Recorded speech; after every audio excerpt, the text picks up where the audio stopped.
Good evening, ladies and gentlemen, and welcome into the Greene Room. I'm Garrett Greene, bringing you all the latest scores. And hey, we actually have a little bit of news tonight in the sporting world. And what news would be better? You've got the NFL draft going on. You have NBA playoffs, a couple of elimination games. You have NHL playoffs getting into the second round. And we have Major League Baseball going on, plus a little bit of college football information for you. So we're going to kick it all off with the big story of the night, and that was what was happening in New York City at Radio City Music Hall. I'm speaking, of course, about the NFL draft. And a lot of speculation about what the Carolina Panthers were going to do with that number 1 overall pick. Were they going to take Cam Newton, take the risk that a lot of people said he was going to be, or were they going to go a little bit more conservative, take an offensive weapon, maybe go with a little bit on their defense, try and shore it up? Well, with the number 1 overall pick in the NFL draft for the 2011 season, yes, you guessed it, the Carolina Panthers did take a chance, and they took Cam Newton, the quarterback, out of Auburn. Now, a couple of we'll go through the whole first round here really quick, not spending a whole lot of time. Hopefully, I could arrange to get a little bit of post-draft analysis with a couple of my good friends and colleagues, Mr. David Johnson and maybe Mr. Tucker Ewer. This is a invite to you to join the show. We're only a minute 19 in, so hey, you should be this far into the video to hear it. But let's go over that first round of the NFL draft tonight. It was Cam Newton going number 1 overall to Carolina. Then you had Von Miller, the outside linebacker out of Texas A&M, going to Denver. Now, my sources from Denver tell me that what Denver actually needed was an inside presence like Marcel Darius, but hey, they get who is arguably the second best player in this draft in Von Miller, the first being Patrick Peterson there at cornerback. He was rated the best overall player in this draft. However, Von Miller, a very good player, will fit in to that scheme that they have in Denver. At number 3, Buffalo takes Marcel Darius, the defensive tackle out of Alabama. At 4, Cincinnati takes A.J. Green, the wide receiver out of Georgia. So no surprises here through the first couple of picks, though Von Miller and Marcel Darius did kind of switch spots with what a lot of people said the mock drafts would be. At number 5, Arizona does not take a quarterback, goes with Patrick Peterson, the cornerback out of LSU. And at 6, that's where we had the first surprise of the night, as Atlanta trades up with Cleveland, takes that number 6 spot, and they take Julio Jones, the wide receiver out of Alabama. At 7, San Francisco opts to not draft a quarterback. Instead, they go with Aldon Smith, the defensive end out of Missouri. At number 8, you have another surprise as Tennessee takes the Washington quarterback Jake Locker. So looks like Vince Young really might be on his way out the door with the fact that free agency might be opening up, which we'll get to that in a minute. Could be interesting to see where he is dealt. A couple of teams still looking for quarterbacks. Hey, San Francisco might have known what was going on whenever they took a defensive end looking to get a quarterback like Vince Young. At number 9, no surprise here, Dallas takes Tyron Smith, the offensive tackle out of USC. At number 10, Jacksonville trades with the Washington Redskins, and they take Blaine Gabbert, the quarterback out of Missouri. Apparently the David Garrard experiment not working out for the guys up in Jacksonville, so they wanted to move up, make sure that they got their guy at Blaine Gabbert. So just to clarify, through the first 10 picks, we already have 3 quarterbacks. A little bit of a surprise here in the draft. At number 11, Houston takes the defensive end J.J. Watt out of Wisconsin. That should be a good way to shore up their line with Mario Williams, and now you have J.J. Watt coming there, so should be interesting to see them. And at number 12, what David Johnson described as a stretch to me, as Minnesota takes Christian Ponder, the quarterback out of Florida State. Really interesting. I had heard that they might wait till the second round and take a guy like Andy Dalton, or yet again a spot for a guy like Carson Palmer or Vince Young or one of those guys, Kevin Kolb, who could be a free agent or be a trade to go. So interesting there. At number 13, the Detroit Lions take the defensive tackle Nick Fairley out of Auburn. Now think about this for a second, folks. The front line for the Detroit Lions: Ndamukong Suh, Nick Fairley, and Kyle Van Bosch. I do not want to be a quarterback standing on the opposite side of that line. That is a very scary offensive line. Still have a lot of needs that they need to address in the offensive line side of things, and shore up their secondary behind them. But they have what is arguably the best front 3 right now in the NFL, or should be once all of that talent develops. At number 14, St. Louis takes Robert Quinn, the defensive end out of UNC. At number 15, Miami takes Mike Pouncey, the center of Marquise Pouncey, twin brother actually, who is the center at Florida this past year. At number 16, where Washington moved down, they take Ryan Kerrigan out of Purdue, a defensive end. New England takes Nate Solder, the offensive tackle out of Chicago. San Diego takes Corey Luigit. I'm sure I'm pronouncing that wrong. I apologize. I haven't kept up with all the draft stuff. A defensive end or defensive tackle out of Illinois. So interesting that San Diego is going that route, trying to fill a spot that they need, though, there. The New York Giants, with the number 19 pick, take Prince Amukamara, the cornerback out of Nebraska. A real steal right there. A great player. Should be interesting there. Tampa Bay at 20 takes Adrian Claiborne, the defensive end out of Iowa. Cleveland, after they traded down, takes Phil Taylor, the defensive tackle out of Baylor.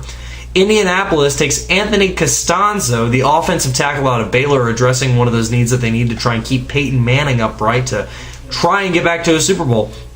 At number 23, according to my sources, what Mr. Johnson was telling me was that this was the spot that Philadelphia needed to take Jimmy Smith, the cornerback out of Colorado, to put somebody opposite Asante Samuel. Well, that is not the case that happens here, as Philadelphia chooses to take Danny Watkins, the offensive guard from Baylor, trying to shore up that offensive line in front of Donovan McNabb. Give him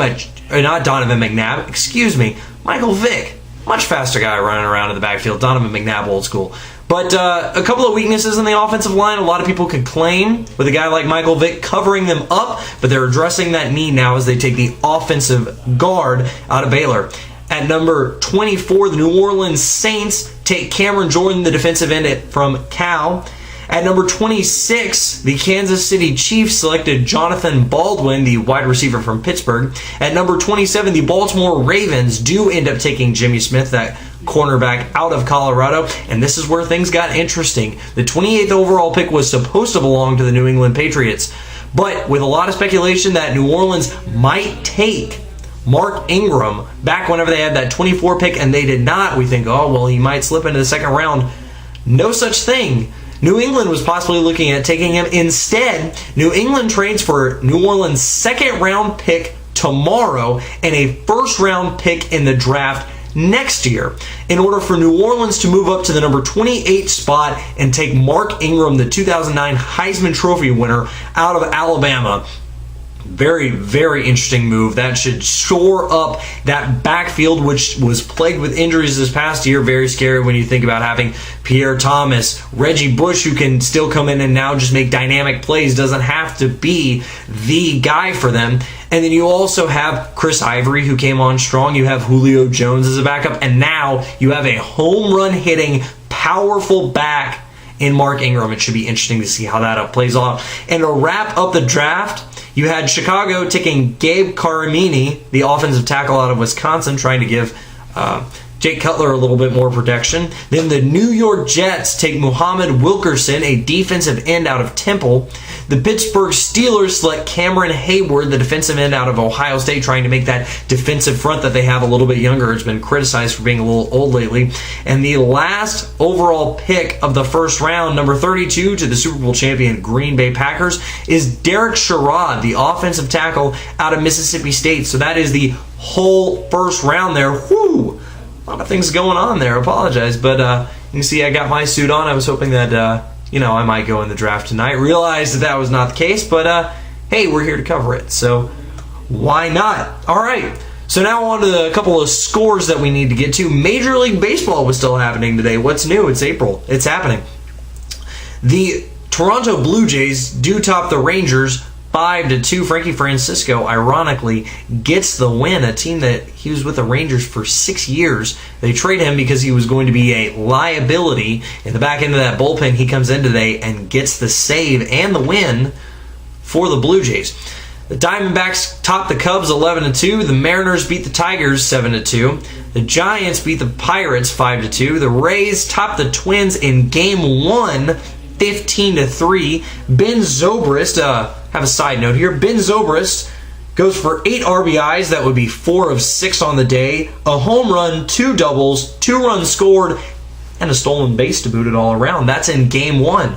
Guess what he did in Game 2? 3 of 4. 2 RBIs off of a home run.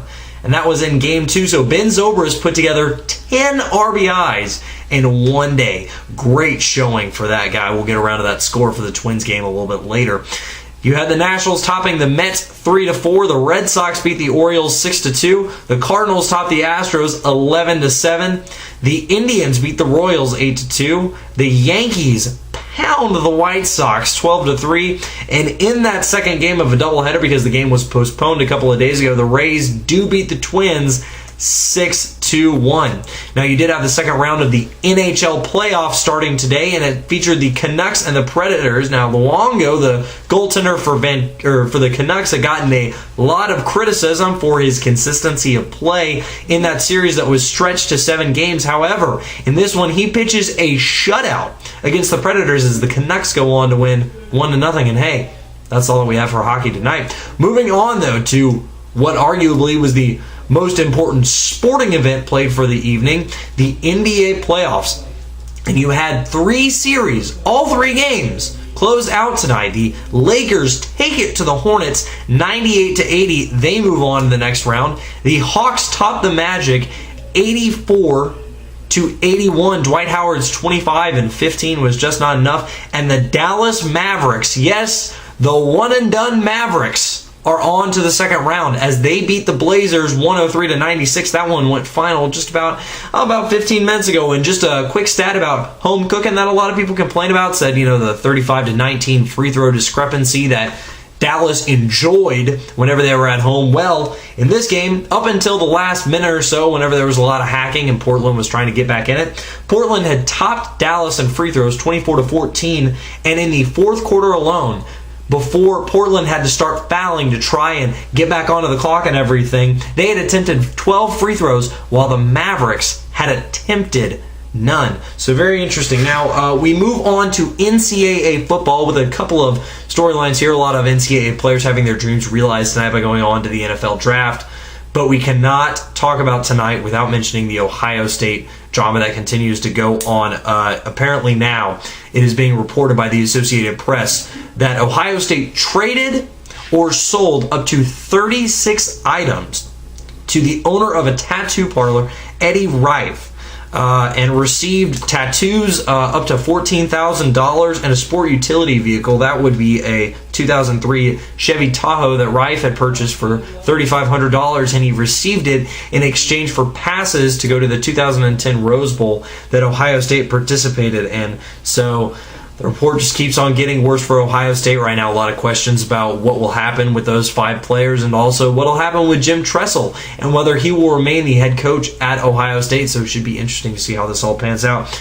And of course, we do end tonight with a heartfelt, our hearts going out to the people of Tuscaloosa, Alabama. Now, as a Longhorn fan, I generally have a little bit of disdain for Alabama. You always have that after you play somebody hard in a national championship game, but you know what? At the end of the day, we're all still people. And the tornado that ripped through Tuscaloosa was devastating. Said to be up to a mile in radius.